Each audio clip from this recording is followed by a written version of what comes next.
اللہ جب کسی سے ناراض ہوتا ہے رزق نہیں چھینتا، آب و دانہ بند نہیں کرتا، سورج کو حکم نہیں کرتا کہ اس کے آنگن میں روشنی نہیں پھیلانی، چاند کو نہیں روکتا کہ تیری کرنیں اس کے ویڑے میں نہیں پڑنی چاہیے، بلکہ اللہ جب کسی سے ناراض ہوتا ہے سجدوں کی توفیق چھین لیتا ہے۔ سجدوں کی توفیق چھن گئی تو پھر سمجھو اللہ ناراض ہے، اللہ راضی نہیں ہے۔ اور اگر سجدوں کی توفیق نصیب ہو جائے، کسی نے واصف علی واصف مرحوم سے پوچھا تھا کہ کیسے ہمیں پتا چلے گا کہ ہماری نماز قبول ہو گئی ہے، تو انہوں نے کہا تھا ایک نماز کے بعد دوسری عطا ہو جائے تو سمجھ لو پہلی قبول ہو گئی ہے۔ تو نمازوں کا نصیب ہونا یہ اللہ کی رضا اور اللہ کی خوشنودی کی دلیل ہے، اور سجدوں کی توفیق کا چھن جانا یہ اللہ کی ناراضگی کی دلیل ہے۔ میں اور آپ دیکھیں کہ ہم کہاں کھڑے۔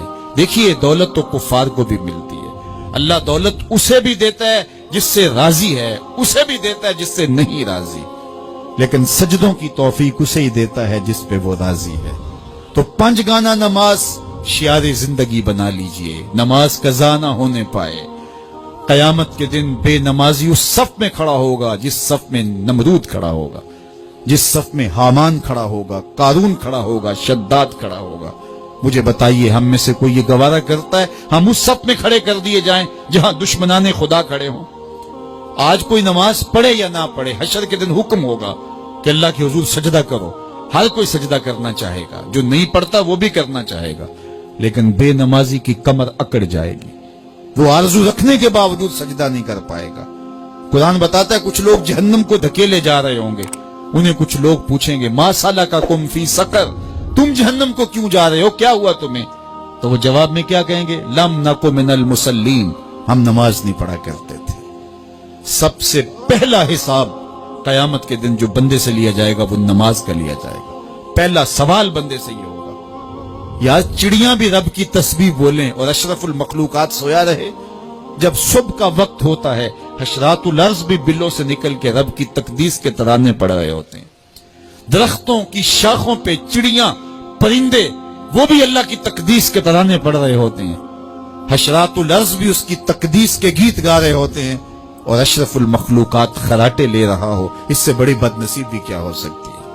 آئیے 5 گانا نماز شعار زندگی بنا لے۔ اس مجلس میں اگر کوئی بے نمازی ہے تو آج عزم مصمم کر کے یہاں سے لوٹے کہ آج کے بعد نماز نہیں چھوڑوں گا، اور اگر آپ 5 گانا نماز کی عادت رکھتے ہیں تو آپ کو مبارک ہو، لیکن یہ عزم کر کے جائیے اپنے گھروں میں، اپنے اعزاء و اقرباء اور اپنے دوستوں میں اس زور سے تلقین اور تاکید کریں گے نماز کی کہ وہ پکے نمازی بن جائیں گے۔ بندہ بندگی سے سجتا ہے، زندگی آمد برائے بندگی، زندگی بے بندگی شرمندگی۔ اگر زندگی میں بندگی نہیں تو زندگی کے پلے ہے کیا؟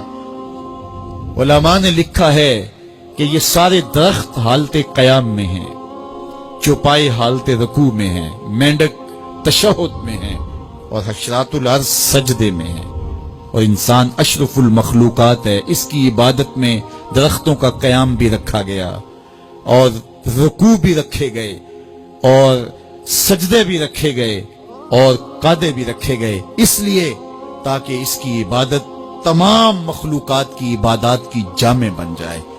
لیکن اس کے باوجود اللہ کے حضور سجدہ ریز ہونا پسند نہ کرے تو بتائیے کیسے رحمتیں اس کے اوپر اتریں گی؟ خوش نصیب تو وہ ہیں جو 5 گانا نماز ادا کرنے کے بعد تہجد بھی قضا نہیں ہونے دیتے، سجدوں سے اللہ کے حضور حاضری پیش کرتے ہیں۔ سب سے زیادہ بندہ اللہ کے اس وقت قریب ہوتا ہے جب سجدے میں سر رکھا ہوا ہوتا ہے۔ انسان کے اشرف اعضاء اس کے سر میں ہیں، بولنے کی قوت زبان سر میں، دیکھنے کی قوت آنکھیں سر میں، سونگنے کی قوت ناک سر میں، چکھنے کی قوت زبان سر میں، سننے کی قوت کان سر میں، سوچنے کی قوت دماغ سر میں، اور سر مالک کے در پہ۔